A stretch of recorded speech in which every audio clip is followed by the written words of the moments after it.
آپ کو زیادہ تر مطلب بیسیکلی جب آپ لفظ مادہ پرستی کی بات کرتے ہیں تو ایک لفظ ہی اس کا مطلب فارم میٹر، ٹھیک ہے، جو آپ اور میں دیکھ رہے ہیں، جو آپ کچھ دیر پہلے بھی ہم یہ بات کر رہے تھے، ہم جو میرا آپ سے کلام ہو رہا ہے یہ ظاہر ہے، صحیح، لیکن جو چیز کلام کر رہی ہے وہ میرا باطن ہے جو آپ سے کر رہا ہے. جی جی. مادہ پرستی سے مراد ہے کہ ہم کسی چیز کی ظاہری کو اس قدر اہمیت دینا شروع ہو جائیں کہ ہم اس کا باطن بھلا بیٹھیں. ٹھیک. مثال کے طور پہ یہ تمام اشیاء صرف ہماری ضرورت کی ہیں، جی، کھانا پینا، اچھا ارن کرنا، اچھا کمانا، اچھی گاڑی، سب کچھ ہے. صحیح. لیکن مقصد یہ مسئلہ تب شروع ہوتا ہے کہ جب ہم ان کے ظاہر کو اس قدر فوقیت دے بیٹھیں کہ ہم ان کا باطن جو ہے وہ بھول جائیں، اور یہیں سے جو ہے ساری گڑبڑ کی ابتدا ہوتی ہے مادہ پرستی کے اوپر. صحیح. اگین مادہ اینی تھنگ جو کہ جس کو ہم چھو سکیں، جی جی، جس کو ہم پکڑ سکیں، جس کو حواس خمسہ سے ادراک کر سکیں، مادہ کی کیٹیگری میں آتی ہے. بالکل ٹھیک. اور یہ ساری، اور آپ یہ کو نوٹ کیجئے گا یہ بات کہ جو افراد ظاہر بین ہیں یا ظاہر کو زیادہ فوکس کرتے ہیں، ٹھیک ہے، مثلا دیکھا اگر آپ سے، اور یہ بات صرف ہماری اشیاء صرف میں نہیں ہے، آپ عبادات کو لے لیں، اگر آپ عبادات کے ظاہر پہ توجہ کریں گے، اس کی روح بھول جائے گی تو آپ اسی عبادت قابل قبول نہیں رہے گی. جس طرح مثال کے طور پہ ہم آج کل پوری امت مسلمہ روزے کے ظاہر پہ چلے گئے ہیں اور اس کی حقیقی عبادت ہم نے حقیقی معنی جو ہے وہ باطن کو بھول چکے ہیں. ہم وہ افطاریوں پہ اور وہ کیا کہتے ہیں اس کے سحریوں پہ ہم بہت فوکس ہے، لیکن جو اس کی اصل جو روح ہے، ایلیمنٹ ہے، جو مقصد ہے، وہ ہم بھول چکے. اس طرح سے مثال ہے، جس چیز کا بھی آپ ظاہر کو فوکس کرتے چلا جائیں اور اس کے جو اندر چھپے ہوئے ظاہر باطن کو اگنور کرتے چلے جائیں گے، آپ اسی لیول پہ مادہ پرستی کا شکار ہوتے چلے جائیں گے. اور جس قدر مادہ پرستی کے شکار ہوں گے، کیونکہ چونکہ آپ نے اصل اسلام نے کبھی بھی اٹھک بیٹھک، مطلب اگر میں نماز کی روح کو نہیں پہچانتا، صحیح، اور وہ اگر میری نماز مجھے رزق حرام سے نہیں بچاتی، میری نماز اگر مجھے غلط کاموں سے نہیں روکتی، تو اس کا مطلب کہ میں صرف وہ ظاہری اٹھک بیٹھک میں تو انوالو ہوں. وہ میری پٹی تو ہو سکتی ہے، لیکن وہ میری نماز کا حقیقی مفہوم نہیں ہو سکتا. تو وہ آپ کی بات ڈاکٹر صاحب درست ہے. تو شاہ صاحب آپ فرمانا چاہ رہے ہیں کہ بیسک جو ہم زیادہ جس میں انوالو ہیں، یہ سب سے زیادہ بری چیز ہے یا اس کی بنیاد ہے وہ جھوٹ ہے، تو اس کی وجہ سے یہ ساری چیزیں پھر آگے ہماری زندگی میں شامل ہو جاتی ہیں. میں نے یہ عرض کیا کہ یہ مطلب جو آپ نے بیسیکلی آپ نے مثال ہی شروع میں ایسے دی تھی، تو وہ تو پھر ایک لیٹر مثال ہم روزمرہ میں، مطلب آپ کو ذخیرہ اندوزی کرنے کے لیے آپ کے پاس تھوڑا کچھ کیش ہونا چاہیے تاکہ آپ ذخیرہ اندوز بن تو سکیں، ٹھیک ہے، آپ کے پاس کچھ کیش ہونا چاہیے، کچھ بزنس کی جگہ ہونی چاہیے، آپ کے پاس کوئی گودام شدام ہونا چاہیے. یہ تو وہ گناہ جس کے لیے کچھ لوازمات چاہیے، ٹھیک ہے. جھوٹ بولنے کے لیے آپ کو کوئی لوازمات نہیں چاہیے، آپ کی ایک زبان چاہیے اور آپ کی تھوڑی دل میں قلب میں ایک تھوڑا سا بدنیتی ہونی چاہیے کسی چیز کے بارے میں. تو یہ اتنا بڑا کبیر فعل ہے. تو اگر اس کی بنیاد جو ہے وہ اس پہ اگر اس کی چھٹی نہیں ہے، اس کی پر آپ کو 90% آف دا معاشرہ بدقسمتی سے اس پہ انوالو نظر آتا ہے، تو وہ جو وہ اس کے مقابلے میں مجھے چھوٹی نظر آتا ہے گناہ. استغفر اللہ، میں یہ نہیں کہہ رہا کہ بات کو کانٹیکسٹ پہ کے علاوہ نہیں لینا چاہیے. تو وہ جو ذخیرہ اندوزی ہے وہ جھوٹ کے مقابلے میں، مطلب حدیث ہے بیان کر رہی ہے اور مستند حدیث ہے، تو وہ اس کے مقابلے میں کم ہے. تو یہ سارے اینگلز مادہ پرستی کے ہی ہیں. جب ہم یہ سمجھ لیتے ہیں کہ جو کچھ ہے وہ وہی ہے جو نظر آ رہا ہے. مثال کے طور پہ ہم اس کی پیچھے دھیان، ایک حدیث ہے بڑی خوبصورت دعا، ایک سرکار کریم کی حدیث دعا یاد آئی، اللہم ارنی حقائق الاشیاء کما ہی، یا اللہ مجھے حقائق اشیاء دکھا یا ان کی تعلیم دے جیسے کہ وہ ہے، جیسے کہ وہ نظر آتی نہیں، جیسے کہ وہ ہے. مطلب اتنی خوبصورت دعا ہے. اور مطلب میں اس کے بارے میں کیا الفاظ ہی نہیں ہے میں اس پہ کروں کہ سرکار نے اس خوبصورت دعا سے چند بڑے بڑے مسئلے جو ہیں وہ آپ نے ہمارے لیے ایک چھوٹے سے مختصر جملے سے آپ نے حل فرمایا کہ ہمیں یہ توفیق ہو کہ ہم حقائق اشیاء دیکھنے کی ہمیں صلاحیت حاصل ہو. یا اللہ تو کھولا، ہمیں تو نہیں اتنی بساط نہیں ہے، ہماری اوقات بساط نہیں ہے، پہنچ نہیں ہے، تو ہمارے سامنے حقائق اشیاء کھول.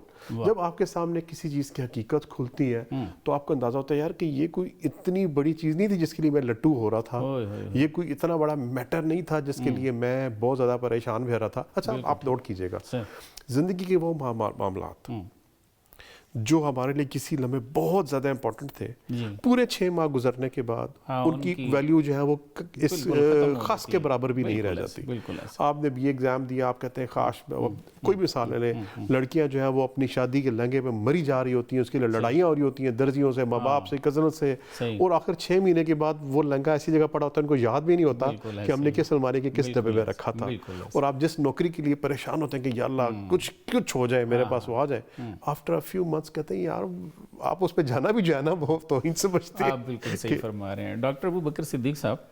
سر یہ ارشاد فرمائیے کہ مادہ پرستی اتنی بڑھ گئی ہے ہمارے معاشرے میں کہ کسی دفتر میں آپ کا کوئی چھوٹا سا بھی کام ہے نا وہ بغیر رشوت دیے وہ نہیں ہوتا، اب ایسے ہی ہے نا؟ تو کیا وجہ ہے، ہم کیوں اتنے زیادہ، یہ مسلمان ہی خاص طور پہ جس کو رکنا چاہیے اس چیز سے، وہی اس میں اتنا زیادہ انوالو ہو گیا، کیا وجہ دیکھتے ہیں اس کی؟ بسم اللہ الرحمن الرحیم، بہت شکریہ کہ آپ نے اتنے اہم موضوع پر مجھے گفتگو کے لیے دعوت دی۔ سر اصل میں یہ جو مادیت پرستی یہ انسانی رویوں کا نام ہے۔ ٹھیک ہے، اب سوال یہ ہے کہ یہ رویے پیدا کب ہوتے ہیں؟ ایک وہ مثالیں جو آپ نے گفتگو میں ابھی جب ابتدا کی، ایک وہ مثالیں ہیں کہ ہم خلفاء راشدین کی امثلہ دیتے ہیں کہ ان کا رہن سہن کا انداز یہ تھا اور وہ یوں زندگی گزارتے تھے کہ فرات کے اس کنارے پہ کتا بھی پیاسا مر گیا تو مجھ سے پوچھا جائے گا۔ بالکل ایک وہ انداز ہے زندگی۔ اس سے تھوڑا سا اگر پیچھے جائیں تو سرکار دو عالم صلی اللہ علیہ وسلم کی حیات طیبہ کو دیکھیں، وہ کتنی سمپل ہے شاہ جی، کہ جب حضرت سیدنا فاروق اعظم حاضر ہوتے ہیں تو حضور صلی اللہ علیہ وسلم چٹائی پہ جب آپ لیٹے ہوئے تھے، جب اٹھ بیٹھے تو پشت مبارک پہ چٹائی کے نشان تھے، تو رونے لگ گئے کہ یا رسول اللہ قیصر و کسریٰ باطل ہو کر وہ تخت پہ بیٹھیں اور وہ دنیا کی نعمتوں کے مزے لیں، اور آپ حق پہ ہو کر نبی آخر الزمان ہو کر بھی یا رسول اللہ یہ کیفیت۔ تو ادھر سرکار دو عالم صلی اللہ علیہ وسلم یہ ارشاد فرمائیں کہ عمر کیا تم اس پہ راضی نہیں کہ وہ دنیا کے مزے لوٹیں اور ہم آخرت میں اللہ کے جنتوں کے مزے لوٹیں؟ تو کہنے کا مقصد یہ ہے کہ یہ رویے پیدا کب ہوتے ہیں؟ دیکھیں جب قرآن مجید کا نزول ہو رہا ہے، آپ اس وقت کے معاشرے کو دیکھیں اور معاشرتی ترجیحات کو دیکھیں۔ ترجیحات یہ ہیں کہ صفا کی چوٹی پہ کھڑے ہو کر ایک وہ فرد ایک ایسے پیغام کے لیے بلا رہا ہے کہ اس پیغام کا تعلق نہ تو اس کے اپنی دنیا سے ہے، نہ اس کے بینک بیلنس بھرنے سے ہے۔ وہ پیغام کس لیے دے رہا ہے؟ پیغام دے رہا ہے کہ تم جہنم سے جانے سے بچ جاؤ، آگ میں کے گڑھے میں کنارے جانے سے بچ جاؤ۔ اور فرد بھی وہ جسے وہ اپنے ہی معاشرے کے اندر، جس کا بچپن بھی دیکھ چکے، لڑکپن بھی دیکھ چکے، جوانی اور شباب سب کچھ دیکھ چکے، اور خود ہی کہتے ہیں یہ صادق اور امین ہے۔ تو پھر وہ ایک بات کرتا ہے اور اس کے بعد وہ دشمنی میں بدل جاتے ہیں۔ ابو جہل اور ابو لہب کی آپس میں میٹنگ ہوتی ہے، وہ کہتے ہیں بتاؤ کیا ارادہ ہے؟ تو کہتے ہیں کھل کے مخالفت کریں گے۔ بھئی کیا وجہ؟ وہ کہتے ہیں کہ آج اگر محمد کے پیغام کو مان لیں تو دنیا کے ساتھ جو لوگوں کے خزانے ہیں، دولت ہے، سرداری ہے، وہ تو محمد کے پاس چلی جائے گی، ہمارے پاس کیا رہے گا؟ تو دیکھ لیں کہ اس معاشرے کی جو جہالت تھی اور اس کے جو ترجیحات تھی وہ مادیت تھی، دنیوی مفاد تھے، دنیوی دولت تھی، دنیوی خزانوں کے اوپر ان کی لالچ تھی، جس کی وجہ سے وہ حق جو ان کے سامنے تھا وہ ان کے سامنے سے اس لالچ نے، اس مادیت نے حق کو ان کی آنکھوں کے سامنے چھپا دیا۔ پھر آتے ہیں آج کے زمانے کی طرف۔ بھی ہمارا زمانہ ابتدا سے تو ایسا تھا نہیں، ہماری ترجیحات ابتدا سے تو ایسی تھی نہیں، ہمارے اسلاف بھی ہمارے سے گزرے۔ میں جب اپنے پرداداؤں کو دیکھتا ہوں، بھئی چھوٹے چھوٹے گھر ہوتے تھے، بڑی بڑی فیملیاں ہوتی تھیں، اور کم چھوٹی چھوٹی انکم ہوا کرتی تھی، لیکن گھر میں ڈھیر برکت ہوا کرتی تھی۔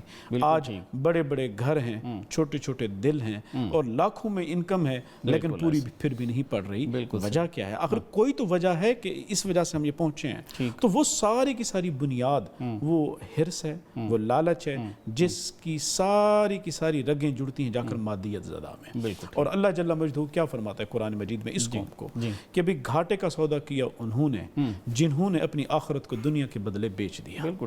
کہ بھی تمہیں آخرت کا احساس نہیں، تم اپنی دنیا کو ہی بنائے جا رہے ہو۔ تو یہ قرآن مجید نے پھر جھجوڑا بھی ہے، الہاکم التکاثر حتی زرتم المقابر۔ بھی تمہیں حرص، جو تکاثر کی حرص تھی، میرا اکاؤنٹ جو ہے وہ ڈبل ہو جائے، لاکھ ہے 2 ہو جائے، 2 ہے 4 ہو جائے، اور اس 2 سے 4 کرنے میں تمہیں حلال اور حرام کی تمیز بھی نہیں رہی کہ میں کسی کا حق مار کے پیسے کما رہا ہوں یا اپنا حق لے رہا ہوں، اور اس حالت میں تم قبروں میں جا اترے اور پھر تمہاری آنکھیں جب بند ہوئی تو تمہاری آنکھیں کھلی کہ میں کیا کر کے آیا ہوں، اور پھر قرآن مجید میں اللہ ارشاد فرماتا ہے کہ پھر اس دن تمہاری آنکھیں پتھرا جائیں گی کہ تم کر کے کیا آئے ہو۔ بالکل۔ تو بنیادی طور پر یہ جو انسانی رویے ہیں یہ ایسے نہیں بنتے، یہ بنتے ہی تب ہیں کہ جب انسان اپنی حقیقت سے خود کو کاٹ دیتا ہے۔ اور انسان کی حقیقت کیا ہے؟ وہ جس نے کیا خوبصورت کہا کہ من عرف نفسہ فقد عرف ربہ، کہ جس نے اپنی ذات کو پہچانا، خودی جس کو حضرت اقبال کہتے ہیں کہ خودی کی پہچان ہے، انسان نے اگر اپنی خودی کو پہچان لیا تو پھر وہ حق کو پہچان جاتا ہے۔ اور خودی اور خود پسندی یہ بنیادی طور پر بہت ہی باریک تصورات ہیں کہ بھی اب پہچان کیسے ہو کہ بندہ خودی کی طرف جا رہا ہے یا خود پسندی کی طرف جا رہا ہے۔ اس کی سب سے بہترین جو تعریف ڈیفینیشن ہے وہ حضرت سیدنا علی المرتضیٰ کرم اللہ وجہہ انہوں نے یہ کی ہے کہ جس طرح کہ حق و باطل کی جنگ تھی اور حضرت علی المرتضیٰ کا ایک کافر کے ساتھ آپ نبرد آزمات تھے، تو کافر کی تلوار گر گئی اور آپ اس کو مارنے والے تھے تو اس نے آپ کے چہرے پہ تھوک دیا، تو حضرت علی المرتضیٰ نے ارشاد فرمایا کہ جاؤ نکل جاؤ، تو وہ رک گیا۔ اس نے کہا کہ مجھے بات سمجھ میں نہیں آئی کہ آپ مجھ سے نبرد آزمات تھے، میری تلوار گر گئی، میں اپنی نفرت کے اظہار میں آپ کے چہرے پہ تھوک دیا، آپ کو تو چاہیے تھا آپ مجھے مار دیتے۔ تو آپ نے ارشاد فرمایا کہ دیکھ میرا تیرے ساتھ جو جنگ تھی وہ کسی ذات کی وجہ سے تو تھی نہیں، نہ تم میرا کوئی حق مارا تھا، میں تو حق کو باطل کی، میں تو اللہ اور اس کے رسول کے لیے تمہارے ساتھ لڑ رہا تھا۔ جس لمحے تم نے میرے چہرے پہ تھوکا میری ذات بیچ میں آ گئی، مجھے یہ ڈر پڑ گیا کہ آج اگر تجھے مار دیا تو قیامت کے دن میرا رب مجھے یہ نہ کہے کہ علی اسے تو نے اپنے لیے نہیں، تو نے میرے لیے نہیں اپنے لیے مارا تھا۔ تو یہ ہے بنیادی طور پر یعنی خودی اور خود پسندی دونوں کا جو محرک ہے وہ غیرت ہے۔ اگر غیرت اپنی ذات کے لیے آئے تو خود پسندی، اگر غیرت اللہ اور اس کے رسول کے لیے آئے تو یہ خودی ہے۔ آپ کا پوائنٹ آ گیا شاہ صاحب۔ ڈاکٹر صاحب نے ایک بڑی مزے کی بات کی طرف اشارہ کیا ہے کہ جب تک ہم خود سے آشنا نہیں ہوتے، اپنی خودی کو نہیں پہچانتے، اس وقت تک یہ معاملات ٹھیک نہیں ہو سکتے۔ ہم بطور والدین بچوں کا بھلا چاہتے ہیں اور ان کی تربیت کی کوشش کرتے ہیں، ہمارے اساتذہ بھی یہی کام کر رہے ہیں، اور ہماری محراب و ممبر بھی ایڑی چوٹی کا زور لگا رہی ہے۔ سوشل میڈیا آ گیا جناب، ہر بندہ تبلیغ کر رہا ہے۔ کیا سمجھتے ہیں کہ ہم بھی فیل ہیں بطور والدین، استاد بھی فیل ہے، محراب و ممبر بھی فیل ہے، اور وہ ڈاکٹر صاحب نے جس طرف اشارہ کیا ہے کہ ہمارے جو اپنے کیریکٹرز ہیں وہ ایسے نہیں ہیں کہ اثر نہیں ہو رہا، تبدیلی تو کوئی نہیں آ رہی، کیا وجہ دیکھتے ہیں؟ اس پہ مجھے سرکار کریم کا ایک بڑا مشہور حدیث ہے، کافی کی روایت ہے۔ جی سرکار فرماتے ہیں کہ جب کوئی عالم، جب کوئی بولنے والا، جب کوئی واعظ اپنے علم پہ عمل کرتا تو اللہ اس کی زبان پہ وہ اثر ادا کرتا ہے کہ سننے والے اس کا دل قبول کر لیتے ہیں، اور جب کوئی عالم اپنے علم پہ عمل نہیں کرتا تو اس کی زبان بے اثر ہو جاتی ہے۔ مجھے ایک تو بڑا فالٹ یہ نظر آتا ہے کہ جو ہماری پوری اس پہ ہے۔ دوسرا، ہمارے معاشرے کو اس وقت شاید فزسسٹس، میتھمیٹیشینز، ڈاکٹرز، انجینئرز کی ضرورت ہے ہی ہے، لیکن اس وقت ہمیں سب سے زیادہ رویوں کے ماہرین یا سوشل سائنٹسٹس کی ضرورت ہے کہ ہم ایسے کس طرح ذلیل ہوئے، کیسے ہوئے۔ بالکل صحیح فرما رہے ہیں۔ مطلب یہ ایسے کیسے ہو سکتا ہے کہ پوری قوم کی 95% آبادی حرام کھانے پہ تلی ہوئی ہے، مطلب اٹ ہیز ٹو بی ڈگ اپ، اس پہ بات ہونی چاہیے، اس پہ، اور کسی اور دین کے شارع نے رزق حرام سے اس قدر پرہیز نہیں بتایا جس طرح کہ ہمارے نبی کریم صلی اللہ علیہ وسلم۔ کسی اور آپ اتنی تبلیغ، ویسے تو وہ اور کتب پہنچی نہیں اس طرح سے، لیکن سوائے اسلام کے احادیث تک کو حفظ کرنے اور سینہ بسینہ اور علم الرجال آگے تک پہنچانے کا جو سلسلہ تھا وہ سوائے ہمارے دین میں کہیں اور نظر نہیں آتا۔ تو اس کے باوجود اس امت مرحومہ کا 80-85 سے میرے حساب سے لگ بھگ جن لوگوں سے میں روزمرہ ملتا ہوں، وہ بے شک ریڈی والا ہے کہ وہ کسی ادارے کا سربراہ ہے، ڈائریکٹر ہے، جو بھی ہے، آپ کو ان کی 80-85% رزق حرام کے اندر ملوث نظر آتی ہے۔ یا محبت میں کہہ رہے ہیں ریشو ویسی سے بھی زیادہ ہے۔ جی اپنی آپ صابرک پہ اپنی آبزرویشن ہے۔ ایک تو اس پہ ایک باقاعدہ اس پہ کوئی ریسرچ ہونی چاہیے، کوئی تحقیق ہونا چاہیے، کوئی مقالہ ہونا چاہیے، کوئی ڈائلاگ ہونا چاہیے کہ ایسا کیسے ہو گیا۔ دوسری بات ہے، مجھے بڑا فالٹ لگتا ہے پیرنٹنگ کا فالٹ ہے سر، ٹھیک، تو وہ بڑی ایک سرکار نے بتا دی کہ جب کوئی شخص اپنے علم پہ عمل نہیں کرتا، اس کی پیرنٹنگ فالٹ بہت بڑا ہے. بالکل ٹھیک ہے. اور مجھے تھوڑا سا اگر ہو سکتا ہے یہ کچھ خواتین کو یہ بات بہت بڑی لگے, it's a collective failure of mothers. اللہ اکبر. یہ ہماری امت کی ماؤں کا اجتماعی فیلئر ہے. اللہ اکبر. ٹھیک ہے. کیونکہ پہلی گود جو ہے نا, باپ کا 80% ٹائم گھر سے باہر ہوتا ہے. ہاں وہ زیادہ وہ شروع میں کمانے کے چکر میں ہوتا ہے. وہ کبھی کبھار ارلیئر بچے کی پیدائش کچھ عرصے بعد کو 1.5-2 مہینے کی چھٹی شاید کر لے, افورڈ کر لے, اس سے زیادہ نہیں کر رہا تھا. اس کے بعد وہ جو پہلی 4-5 سال کی گود ہے نا, وہ اور مادہ پرستی بھی وہیں سے انوالو کرتی ہے. مادہ پرستی کی سب سے بڑی وجہ انسیکیورٹی ہے, احساس عدم تحفظ. بالکل ٹھیک. ٹھیک ہے. اگر آپ اس کی روٹ ڈگ اپ کریں, مائیں اپنے بچوں کو اوور فیڈ کرتی ہیں اور کھانا پتر کھانا, بالکل صحیح. وہ اس کی آنکھوں کی ہوس کبھی بھی نہیں بڑھتی. شادی آپ دیکھیں وہی بچے بڑے ہو کے پلیٹیں بھر رہے ہوتے ہیں, بعد میں پھینک رہے ہوتے ہیں. بالکل صحیح. ٹھیک ہے. احساس عدم تحفظ کی ایک فارم یہ ہے کہ آپ کو لگتا ہے کہ میرا کی ورسی, اگر میں چوک میں اپنے علاوہ کسی اور دوسرے کو میں نے کہا آپ پہلے گاڑی سے چلے جائیں, اور تو آپ کو اٹس اے ریئرٹی کہ آپ کو پاکستان میں کوئی شخص کہے کہ بھی آپ پہلے مجھ سے گزر جائیں, میں پہلے گزر جاؤں. اگین احساس عدم تحفظ ہے. تو آپ کو جتنی بھی مادیت, جتنی بھی لالچ نظر آتی ہے, اس کے پیچھے یہی ایک بڑا کار فرما اصول ہے, احساس عدم تحفظ. اور ہم اس کو جب ڈگ بیک کریں, اس کو کھودیں, اس کی روٹ کاز نکالیں, تو پتہ لگتا ہے کہ وہ ہماری ماؤں کی ایک کلیکٹیو اس میں آتا ہے. مجھے یہ لگتا ہے ایسا ہو سکتا ہے, اس میں بحث ہو, بحث ہو, کوئی اور ریزن نکل آئے. بالکل ٹھیک. ناظرین ایک بریک لیتے ہیں, بریک کے بعد دوبارہ حاضر ہوتے ہیں.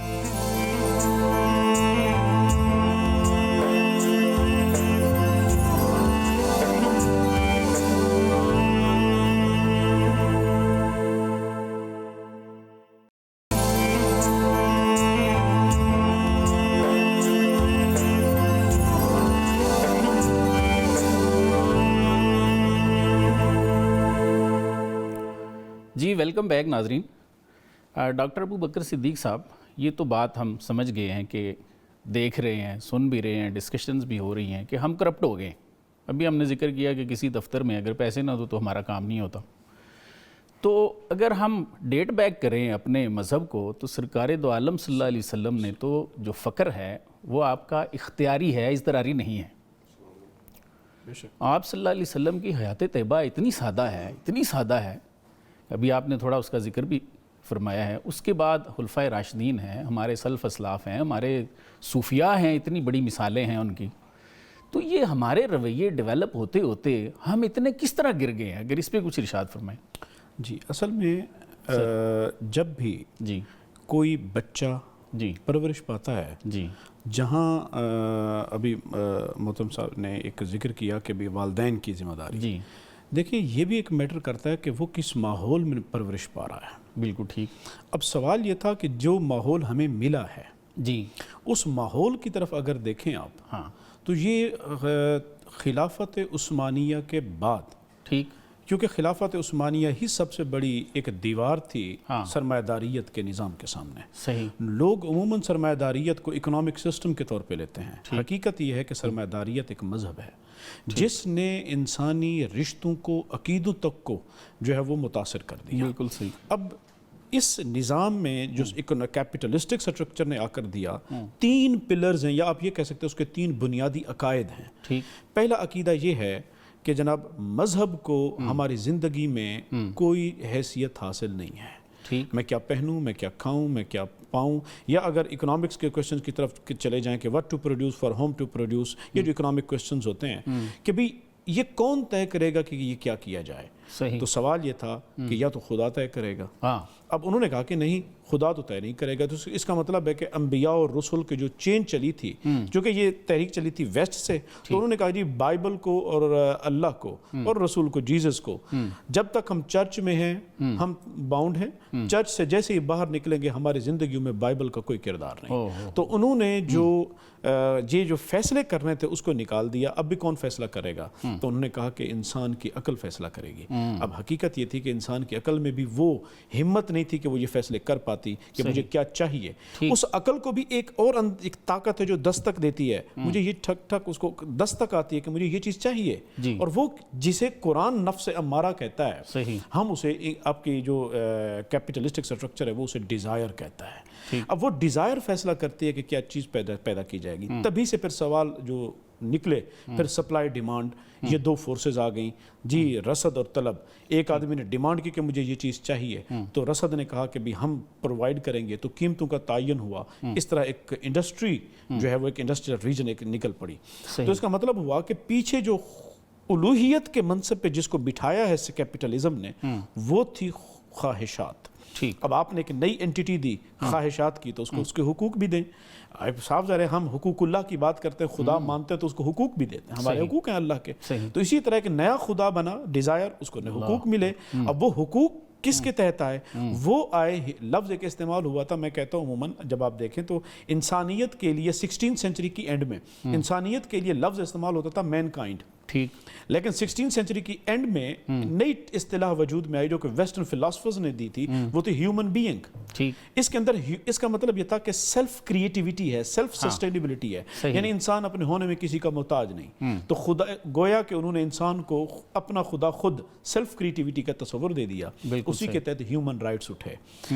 ہم اسلام ہیومن رائٹس کی بات نہیں کرتے، ہم حقوق العباد کی بات کرتے ہیں. ہم انسان کو بندگی کے مقام پہ رکھتے ہیں. ہیومن رائٹس کیا کرتے ہیں؟ خود انسان کو الوہیت کے مقام پہ لے جاتا ہے. تو پھر دوسرا جو پلر تھا، یہ ایک پلر کہ انسان کو خدائی کے منصب پہ بٹھا دیا. دوسرا یہ تھا کہ بھی profit maximization at any cost is the objective of life. Utility maximize کرنی ہے، پروفٹ میکسیمائز کرنا ہے. آپ کو اس سے غرض ہی نہیں ہے کہ آپ کے نفع کمانے کی دوڑ میں کسی کا نقصان ہوتا ہے یا کسی کا بھلا ہوتا ہے. یہ دوسرا ایک پلر ہو گیا. اور تیسرا انہوں نے جو ایک اصول بنایا وہ یہ تھا کہ اکنامک ایجنٹ از سیلفش، یعنی سیلف انٹرسٹ اورینٹڈ. معاشرے کا ہر فرد خواہ وہ کسی کیپیسٹی میں بھی ہے اسے اپنے مفادات کا جو ہے وہ فکر رہتی ہے. گورنمنٹ ہے، اپنے پولیٹیکل انٹرسٹ اس کو سب سے پہلے ہوں گے. قوم کیا چاہتی ہے، ملک اور ریاست کا مفاد کیا ہے، وہ اس طرف نہیں جائے گی، وہ اپنے پولیٹیکل انٹرسٹ کو دیکھیں گی. اس میں خواہ ملک کا مفاد بھی پیچھے رہ جائے. اسی طرح جو فرد ہے وہ بھی کنزیومر ہے، اسے بھی اپنی یوٹیلیٹی کی خواہش ہے.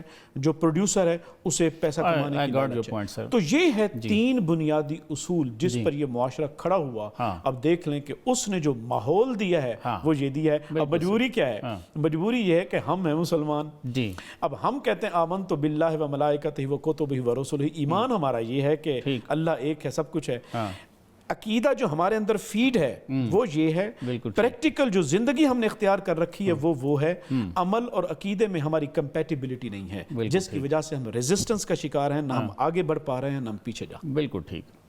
شاہ صاحب یہ ارشاد فرمائیے کہ یہ تو ہم نے اس پہ تو ماتم کر لیا اس کا کہ یہ ہمارے مسئلے بن گئے ہیں. اس کا الٹ ایک اسلام نے دیا ہے مادہ پرستی کا، وہ ہے انفاق فی سبیل اللہ. تو اس پہ کچھ ارشاد فرمائیں کہ ہمیں جمع کرنے کا یہ جتنا شوق بن گیا ہے تو اللہ تو ہم سے چاہتے ہیں کہ اس کو ہم خرچ کریں. تو اس پہ کچھ ارشاد فرمائیں. ورثہ صاحب ایسا ہے کہ یہ جو ایک بڑی پرانی مجھے بات ایک لکھی ہوئی تھی کہ یاد آئی مجھے کہ کیا ہم بزدل کو بہادر بنا سکتے؟ تو مولا علی کا فرمانا بڑا خوبصورت کہ جو بزدل ہوتا ہے وہ کنجوس ہوتا ہے، اور جو بہادر ہوتا ہے وہ سخی ہوتا ہے. ٹھیک ہے. تو آپ کسی شخص کو اگر تھوڑا دینا سکھا دیں، تھوڑا دان کرنا سکھا دیں تو اس کی بزدلی آہستہ آہستہ جو ہے وہ بہادری میں بدل سکتی ہے. ایک چھوٹی سی بات، مجھے ایک لطیف نکتہ یاد ہے.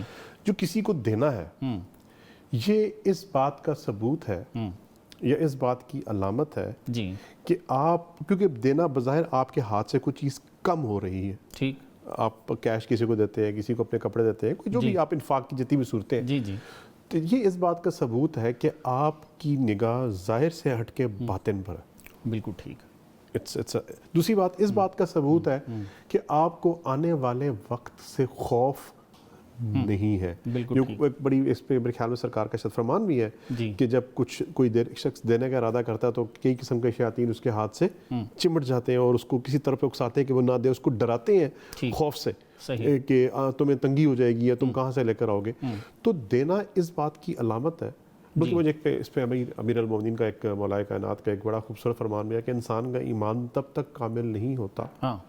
ویسے تو اور کافی ساری بھی علامات سرکار نے فرمائی ہیں، لیکن ایک بڑی خوبصورت بات جو اس سے ریلیٹڈ ہے، جب تک جو اس کے ہاتھ میں ہے اس سے زیادہ اس پر اعتماد نہ ہو جو اس کے ہاتھ میں ہے. تو اگین وہی بات ہو کہ آپ کو ٹرسٹ فیکٹر آ گیا.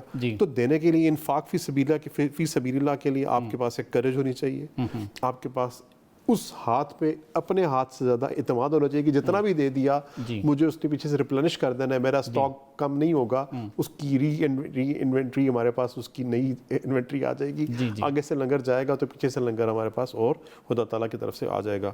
تو یہ جو دینا ہے کثرت سے دینا, یہ اگین ایک بڑی دل کی بیماری جس کو آپ نے ابھی جو ہمارا ٹاپک بھی ہے مادہ پرستی کو ختم کرتا ہے. یہ آپ کو, اور آج کل کبھی آپ دیکھیے گا منیملسٹ اپروچ دنیا بھر میں بڑی کامن ہے. وہ لوگ گورا بھائی جو ہمارے انگریز ہیں, یہ جو ویسٹرن ورلڈ ہے, وہ اس کو اپنی زندگی کو آسان کر کے اس طرح سے کہ وہ اپنی اشیاء صرف کو کم سے کم کر رہے ہیں. اس کو انہوں نے اس پوری تحریک کا نام منیملسٹ تحریک رکھا ہے کہ آپ کے پاس صرف اتنے کپڑے ہوں کہ اگر آپ کو کہے چلو 5 منٹ میں چلتے ہیں گھر چھوڑ کے, تو آپ کہیں بس ٹھیک ہے مجھے ایک بیگ تیار کرنا ہے اور ہم وہاں سے خاموشی سے بستر اپنا بوریا بستر باندھ کے آپ وہاں سے نکل کھڑے ہو. آپ کو منیمل اپروچ ہے. اور وہ انہوں نے کچھ لوگوں نے بڑا جی وہ لکھے ہیں کہ آپ کی جو اشیاء جو کہ آپ کی ملکیت ہے, کوئی کہتا ہے کہ ان میں سے کوئی 50 سے زیادہ نہیں ہونی چاہیے, کوئی کہنا نہیں آپ نے 50 زیادہ کی, آپ کے پاس وہ اشیاء جو آپ کی اپنی ملکیت ہے 20 سے زیادہ نہیں ہونی چاہیے. تو آپ منیملسٹ اپروچ کے آپ اس کے تحریک کے اور رکن رہ سکتے ہیں. اس طرح کی چھوٹی اپروچز دی ہوئی ہیں کہ آپ کے پاس, اور ہم دیکھتے ہیں ہمارے گھروں میں ہم باہر پڑے ہوئے ہیں, ہمارے گرمیوں سردیوں کپڑے جو ہیں وہ 20 درجن ہوتے ہیں. تو اگین مجھے یہ لگتا ہے کہ اس پہ مذاکرہ کوئی نہیں ہے. اگر ایز لانگ ایز اللہ کی نعمتوں سے جتنا استفادہ اٹھا سکتے ہیں اٹھائیں, اگر اس میں توازن کا ایلیمنٹ موجود ہے. بالکل ٹھیک. اگر آپ توازن رکھ رہے ہیں تو آپ انفاق بھی کر رہے ہیں, آپ کما بھی رہے ہیں. اپنے 50 لوگوں کو, اللہ کو دیکھیے, اللہ تعالیٰ کو ایسا مومن پسند نہیں جو بھوکا ہو, اللہ کو ایسا مومن پسند ہے جو اپنے 50 لوگوں کو اور بھی کھلا رہا ہو. جو زکوٰۃ, جہاں پہ نماز کی بات ہوئی ہے, زکوٰۃ کی بات ضروری ہوئی ہے, تو اس میں یہ ایلیمنٹ ہے کہ خدا چاہتا ہے کہ اس کا جو مسلمان ہے وہ زکوٰۃ دینے والا ہو, لینے والا نہ ہو. تو ایز لانگ ایز ہمارے اندر ایک ایلیمنٹ آف بیلنس, توازن موجود ہے, تو آپ مادہ پرستی کو کاؤنٹر بھی کر سکتے ہیں. بالکل. اور اس کو الہ پرستی والی بات ہے, ہم نے اس کو الہ نہیں بنا لینا, باقی اس سے بچی موجود ہے. ناظرین ایک بریک لیتے ہیں, بریک کے بعد دوبارہ حاضر ہیں.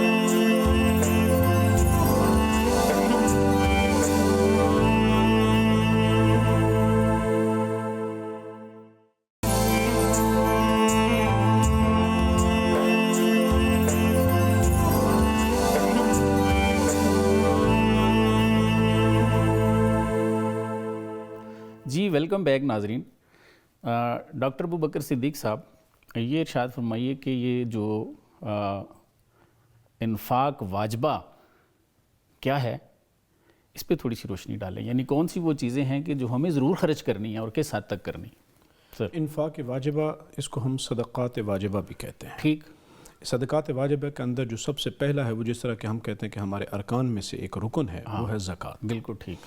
اور زکوٰۃ کی بھی اگر ہم دیکھیں تو وہی جو ہماری دیرینہ بیماری دل کی چلی آ رہی ہے کہ لوگ اپنے مال کی زکوٰۃ نہیں دیتے. بالکل ٹھیک. اموال زکوٰۃ دینا لازم ہے. بالکل. چونکہ میرا تعلق اسلامی مالیاتی امور سے ہے, تو لوگ عموماً یہاں تک بھی سوال پوچھتے ہیں پیسہ والے بھی, تم ٹیکس پے کر رہے ہو, کہ جب ہم اگر ٹیکس دے دیتے ہیں تو کیا ہماری زکوٰۃ بھی ادا ہو گئی؟ صحیح. یعنی وہ اپنے اوپر زکوٰۃ کو ایک چٹی سمجھتے ہیں. صحیح. بجائے اس کے کہ وہ یہ سمجھیں کہ زکوٰۃ کے بارے میں اللہ اور اس کے رسول نے یہ فرمایا کہ بھئی یہ تو تمہارے مال کا میل کچیل ہے, گویا کہ تمہارا رب یہ چاہتا ہے کہ تمہارا مال پاکیزہ اور طیب ہو جائے, تو تم اپنے اوپر سے بہت ساری مصائب کو نکال دیتے ہو. ایک تو یہ ہے کہ جو دوسرے صدقات واجبہ میں آ جاتا ہے جو صدقات فطر جس کو ہم کہتے ہیں, عید الفطر سے پہلے ایک وہ صدقات واجبہ ہے. دوسرے صدقات واجبہ جس طرح قربانی ہے, یہ بھی صدقات واجبہ میں آتی ہے. اور اسی طرح وہ چیزیں جو انسان نظر مانتا ہے, اس نظر ماننے کے اوپر بھی جو اس نے, اللہ نے اگر اس کا وعدہ پورا کر دیا تو بندے پر بھی لازم ہے کہ وہ اپنا وعدہ پورا کرے, تو یہ بھی صدقات واجبہ کے اندر آتا ہے. اسلام جس کی طرف جو ترغیب دیتا ہے, یہ تو وہ امور ہیں جو انسان نے کرنے. جو اللہ تعالیٰ جس کی طرف ترغیب دیتا ہے وہ ہے صدقات نافلہ. اور اس کے اندر یہاں تک بھی سرکار نے ارشاد فرمایا کہ صدقہ موت کو ٹال دیتا ہے. یعنی انسان کی سب سے بڑی خواہش کیا ہوتی ہے کہ وہ زیادہ جیے, اور اس کے لیے وہ اپنے علاجوں پہ بھی خرچ کرتا ہے. تو اللہ تعالیٰ نے ارشاد فرمایا, محبوب سرکار دو عالم صلی اللہ علیہ وسلم نے ارشاد فرمایا کہ صدقہ موت کو بھی ٹالتا ہے. بالکل ایسے. میں اس پر بہت خوبصورت ایک حدیث پاک ہے جی جی کہ حضرت جبریل امین تشریف لائے اور حضور صحابہ کے ساتھ بیٹھے تھے، تو ایک صحابی کے بارے میں ارشاد فرمایا، حضرت جبریل نے ذرا اس کو عجیب اندازوں سے دیکھا تو حضور نے ارشاد فرمایا جبریل تم نے اس کو اس طرح کیوں دیکھا؟ یا رسول اللہ کل اس کی موت واقع ہو جائے گی، اگر آپ نے اس کی کوئی آخری خواہش ہو تو پوری کر دیں۔ اس صحابی سے جب پوچھا تو اس کی آخری خواہش یہ تھی کہ یا رسول اللہ ایک میری شادی ہو جائے اور دوسرا یہ ہے کہ میں حلوہ کھاؤں، یہ ان کی خواہش تھی۔ تو حضور صلی اللہ علیہ وسلم نے ان کی شادی نکاح کرا دیا اور ان کو ایک حلوہ دے دیا۔ شب زفاف تھی، اپنی بیگم کے ساتھ وہ بیٹھے تھے تو اچانک دروازے پہ دستک ہوئی اور کسی نے کہا کہ میں بھوکا ہوں، ہے جو مجھے اللہ کے نام پر کچھ کھلا دے۔ تو وہ صحابی جن کی زندگی کی خواہش تھی حلوہ، وہ ابھی انہوں نے کھایا ہی نہیں تھا، وہ اٹھے اور اللہ کے نام پر جا کر اس کو دے دیا۔ سبحان اللہ۔ صبح ہوئی تو وہ صحابی حضور کی خدمت میں حاضر ہو گئے۔ اب صحابہ کے ساتھ حضور یہ اعلان کر چکے تھے کہ بھئی اس کی موت کی خبر آئے گی، لیکن وہ صحابی صبح کی نماز میں حضور کی خدمت میں حاضر۔ تو صحابہ نے پوچھا یا رسول اللہ کیا ماجرا ہے؟ تو آپ نے ارشاد فرمایا کہ رکو، انتظار کرو۔ حضرت جبریل امین آ گئے اور آ کر پوچھا کہ محبوب اپنے غلاموں سے کہ کس کے گھر کی تلاشی لیں۔ جب گھر کی جا کر تلاشی لی تو اس کے بستر کے نیچے بہت بڑا اژدہا تھا اور اس سانپ کے منہ میں حلوہ بھرا ہوا تھا۔ یہ معجزہ تھا حضور نبی رحمت صلی اللہ علیہ وسلم کا دکھایا گیا۔ تب حضور نے ارشاد فرمایا کہ دیکھ لو کہ اس نے جو رات کو عمل کیا تھا وہ صدقہ تھا، یہ سانپ اس کی موت بن کے آیا تھا تو وہ صدقہ اس کی موت کو بھی ٹال گیا۔ تو یہ ایک ترغیب دی ہے اسلام نے کہ صدقہ موت کو ٹالتا ہے، کہ تم اگر کوئی بھی معاملہ کرنے لگے ہو صدقہ دے دو، تم سفر پہ نکلنے لگے ہو صدقہ دے دو۔ صدقہ بنیادی طور پر ہے کیا؟ بھئی صدقہ ہے اللہ کے بندوں کے ساتھ تمہارا حسن سلوک، کہ تم اس کی بہت ساری محرومیوں کو دور کر دو۔ تم اللہ کے بندوں کے ساتھ اخلاص کرو گے، اللہ تمہارے ساتھ مخلص ہو جائے گا۔ ایک حضرت سہل بن عبداللہ تستری وہ فرماتے ہیں کہ میں جب بھی اللہ کے کسی بندے کی مدد کرتا ہوں میں مال اٹھا کے رکھ دیتا ہوں اور اس کو کہتا ہوں اٹھا لو۔ کسی نے پوچھا کہ حضور ہاتھ میں کیوں نہیں دیتے؟ کہا کہ ہاتھ میں دوں گا نا تو میرا ہاتھ اس کے ہاتھ کے اوپر آ جائے گا اور اس سے بہتر ہو جائے گا۔ میں نہیں چاہتا کہ اللہ کے بندے کی مدد بھی کروں اور میرا ہاتھ اس کے ہاتھ کے اوپر سے آ کر اس سے بہتر ہو جائے۔ تو وہ کہتے ہیں کہ میں یہ کرتا ہوں کہ میں یہ معاملہ کرتا ہوں۔ سبحان اللہ، سبحان اللہ۔ شاہ صاحب ایک ارشاد فرمائیے کہ میرے وہ دل میں ایک خیال آ رہا تھا کہ وہ قرآن میں ہے وفی اموالہم حق للسائل والمحروم، کہ آپ کے مالوں میں حق ہے سائلین کا اور جو محروم لوگ ہیں ان کا۔ تو اکثر ہم یہ اپنے معاشرے میں دیکھتے ہیں، موسٹلی ہماری اکثریت کی یہی عادت ہے کہ مانگنے والا آتا ہے تو ہم کہتے ہیں کہ معاف کرو یار، تو اس کا تو اللہ فرما رہے ہیں اس کا حق ہے۔ جی بالکل۔ تو ہم مال والے ہیں تو وہ غریب ہے جو مانگ رہا ہے تو ہم اس کو کہتے ہیں یار مجھے معاف کر دے، تو کیا ایسا کہنا چاہیے؟ یہ جائز ہے؟ نہیں کہنا چاہیے جی۔ آپ اس کی مختصر سا ون ورڈ آنسر ہے۔ دراصل وہ ہم سب کی زندگیوں کا ایک روزمرہ ایسا، ہم کہیں جاتے ہیں تو مانگنے والے آ ہی جاتے ہیں۔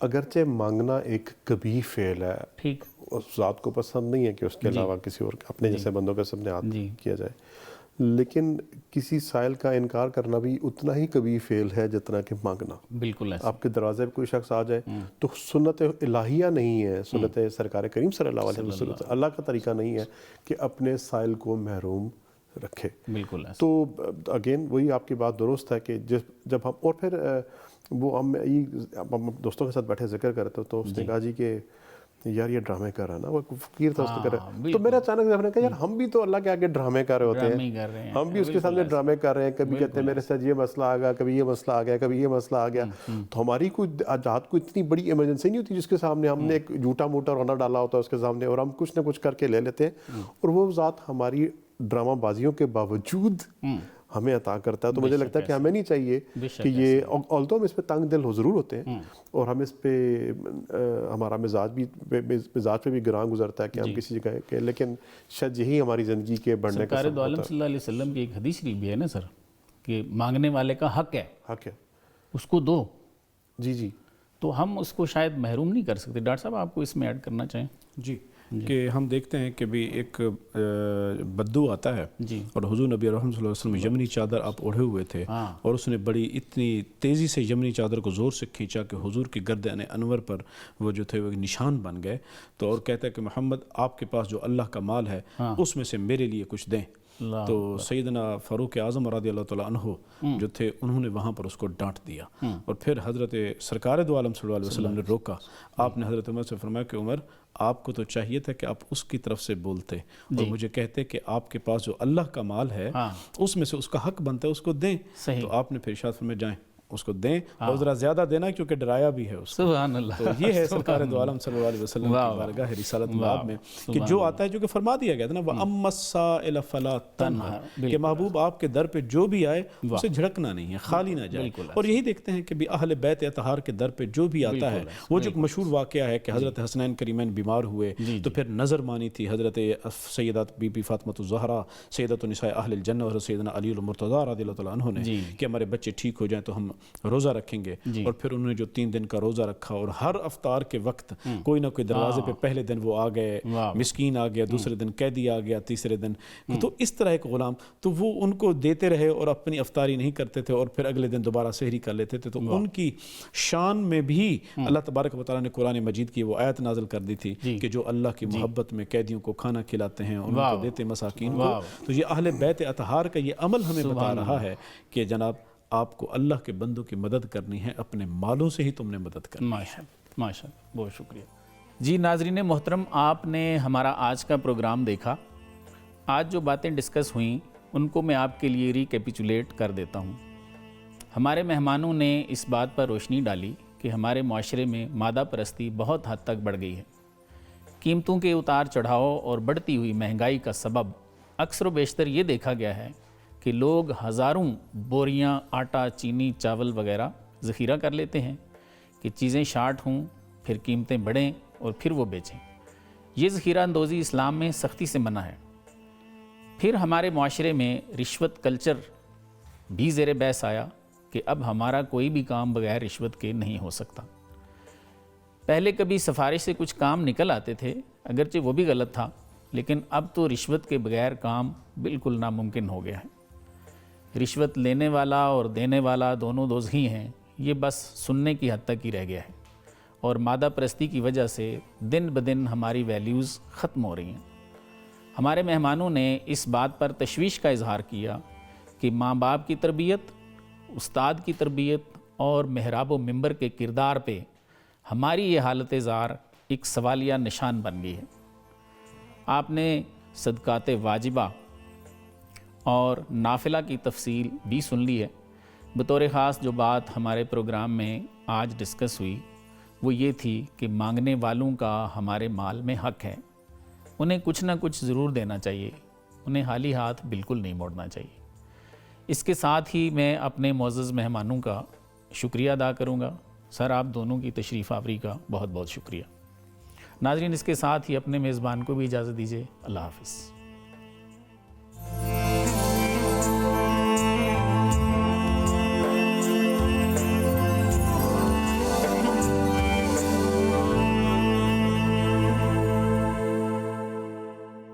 دین اسلام کے مختلف امور سے آگہی کے لیے ابھی سنو نیوز کا یوٹیوب چینل سبسکرائب کیجئے اور بیل آئیکن کا بٹن ضرور پریس کیجئے۔